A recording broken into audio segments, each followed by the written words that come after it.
Olá, meus amores, tudo bem com vocês? Meus amores, hoje eu trouxe uma noticinha para vocês sobre o Cid Moreira e o filho dele, que ele deserdou porque ele assumiu a homossexualidade dele. É triste, meus amores, mas é a realidade, né? Falar sobre isso, né? Eu nem gostaria, porque é difícil, né? Então resolvi, concordei aí falar com você com exclusividade para o Balanço Geral. Além de muitas outras coisas, né, que aconteceram, um dia eu recebi um e-mail dele, porque a gente tinha uma troca de e-mails, porque era o único contato que eu tinha com ele, né, foi essa troca de e-mails, né? Então ele sempre, às vezes, respondia, às vezes ele não respondia. E uma das vezes ele me respondeu dizendo que tinha feito um documento de próprio punho, atestado por médicos, que ele não estaria senil e queria fazer essa adoção, reverter essa adoção, né? Ô Roger, me fala uma coisa, você foi adotado pelo Cid Moreira, eu queria saber o seguinte, quando que você foi adotado, né, como que foi esse relacionamento, um relacionamento que durou aí 16 anos, não foi isso? Porque, olha, eu vi fotos aí de uma vida de vocês normal, uma vida com viagens, convivência boa, pelas fotos que a gente viu, né? E como que foi essa sua vida com o Cid Moreira? Quando que você foi adotado? Como que foi essa vida sua com o Cid Moreira? Na realidade, eu vim para o Rio, foi em 91. Eu vim para passar o Dia da Criança. E o Cid gostou tanto de mim que ele resolveu que eu ficasse, né? Então ele falou com os meus pais biológicos para que eu ficasse no Rio, morando com eles e trabalhando aqui com eles. E a nossa ligação assim foi tão grande que depois de algum tempo, né, ele resolveu fazer a adoção. Isso foi uma coisa dele mesmo, né, que partiu dele mesmo. Agora, a nossa vida, assim, em família, foi uma vida normal, muitas viagens, viagens para fora, eu morava com eles, sempre morei a vida toda com eles, né? Então foi uma vida assim normal, vamos dizer assim, uma vida de pai e filho, de muita preocupação. Ele sempre foi muito preocupado em relação ao meu futuro. Como é que vocês se conheceram? Porque ele era casado com a minha tia, com a minha. Então eles eram casados. E aí um dia eles foram lá no sul e aí era dia da criança tal e eu vim para o Rio com eles, né, para passar o dia da criança aqui, né, para ficar esse tipo um final de semana.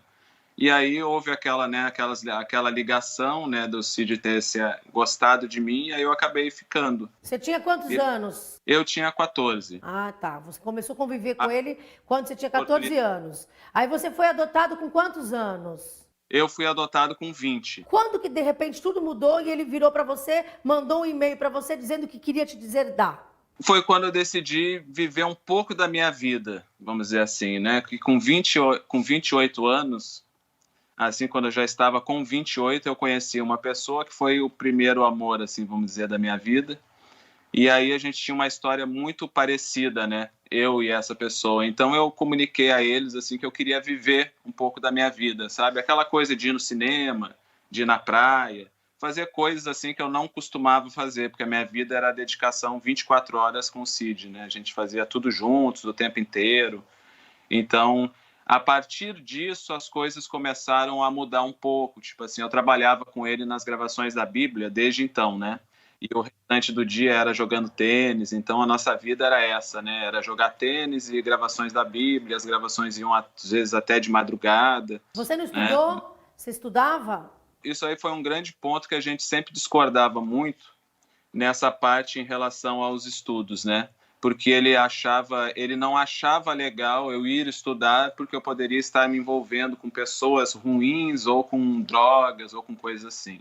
Então ele sempre dizia assim, você não precisa disso, você está garantido sendo meu filho, você não precisa desse tipo de coisa, né? Então comigo você vai estar bem sempre. Você uma vez deu uma entrevista criticando o seu pai, o Cid Moreira, você chegou a dizer que ele estava ultrapassado. Teve uma briga trabalhista também entre vocês, né? Você acha que isso não pode ter magoado o seu pai? Na realidade, essa briga trabalhista nunca houve, né? Na realidade, saiu isso na mídia, mas não era uma briga trabalhista. E eu nunca fiz de dizer assim, que nem ele falou, né? Ou saiu, eu nem vi em qual lugar saiu, dele dizendo que ele não era tão famoso assim. tal. Eu acho, não procede a informação, às vezes as pessoas colocam coisas mesmo que você não falou. Então, para mim, ele sempre foi assim um ídolo. Eu sempre tive muita admiração, né, na realidade, por ele. Mas você está processando o Cid Moreira. Agora sim, por conta dessas coisas que ele veio falar em deserdar, e por conta também que é constrangedor para mim ser filho de uma pessoa. Eu não sei o que dizer quando as pessoas perguntam. Para mim fica muito constrangedor quando alguém vem e pergunta: como é que está o seu pai? Porque a gente conhece muitas pessoas em comum, né, de todo esse tempo de vida e toda essa convivência. Então as pessoas chegam e perguntam: como é que seu pai está? Eu tenho que, sabe?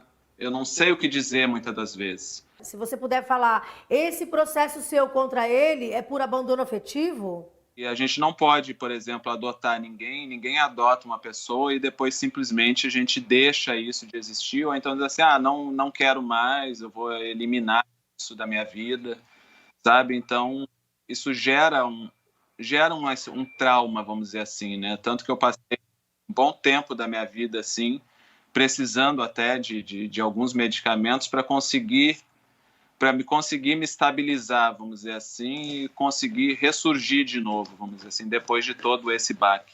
Ô, Roger, olha só, para mim, filho é filho, independentemente de ser adotado, de ser biológico. Mas assim, nesse caso, a gente vai ter que explicar aqui, eu vou ter que falar sobre isso. Você foi adotado e não tem uma boa relação com o Cid Moreira, mas ele também tem um filho biológico que também não tem contato com o pai. O que você pode me falar sobre essa história? Hoje eu vendo essa situação de fora, né, eu sinto assim na pele o que o filho biológico dele passou com ele, né, porque ele foi também renegado e excluído totalmente assim do convívio com as outras pessoas. Eu não entendo o porquê, né? Porque tanta raiva, vamos dizer assim, não sei se é raiva ou coisa desse filho também, né, que ele teve, mas o mesmo que aconteceu com ele, né, aconteceu comigo. Ô, Roger, olha só, no e-mail, eu vi o e-mail que o Cid Moreira te manda, falando que queria te deserdar, que se arrependeu de ter te adotado, que foi um erro ter te adotado, e que ele teria te adotado por pressão a mulher dele na época, que era sua tia. Só que ele te adotou depois de ter se separado dela, não é isso? Que história é essa? Na época que essa adoção foi feita, que foi em 2001, ele já estava em relacionamento com a Fátima, que é a atual mulher dele, né? Inclusive, a revista Caras fez uma matéria que foi até quando foi divulgado isso, né, do herdeiro e tal, saiu uma matéria na revista Caras falando sobre o herdeiro, a gente jogando lá em Fortaleza, num torneio de tênis, e inclusive quem fez essa matéria, quem redigiu ela, quem era freelance da revista Cara foi a própria Fátima, então ela que redigiu essa própria matéria. Então, isso já configura que ele não estava mais com a minha tia. Aliás, eles já estavam separados há muitos anos antes, porque eles tinham um documento de separação de corpos. Para a gente encerrar aqui, o que você quer do Cid Moreira daqui para frente? Eu quero mostrar para ele que ele está errado no que ele pensa, que a gente não pode simplesmente adotar uma pessoa e depois dizer por um capricho dele mesmo, dizer assim, não quero mais essa pessoa, né? Isso não é assim que funciona, né? Ficar dizendo para as pessoas que eu não sou filho dele, sendo que realmente eu sou, né, no documento, e é o que prova, né? Então eu tenho a certidão de nascimento, tem tudo, então eu sou filho dele.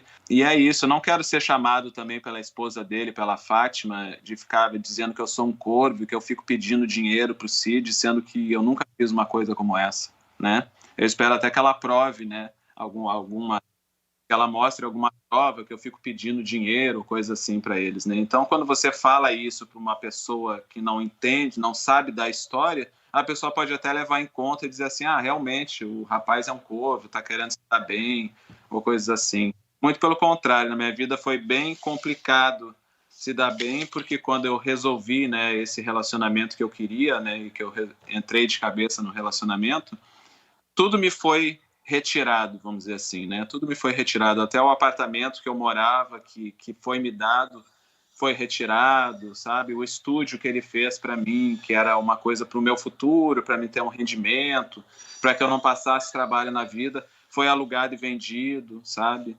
Os trabalhos da Bíblia, fui demitido de todas as, vamos dizer, das empresas, porque tinham mais de uma empresa, né? Tinha o estúdio, tinha o salão de beleza, tinha uma outra empresa para a Globo. Então, eu fui desligado de tudo e foi uma, sabe? Então, para mim, passou assim tudo de uma grande mentira, vamos dizer assim. E o que eu espero de tudo isso é respeito. Eu acho que seria isso dele, né? Respeito, pelo menos.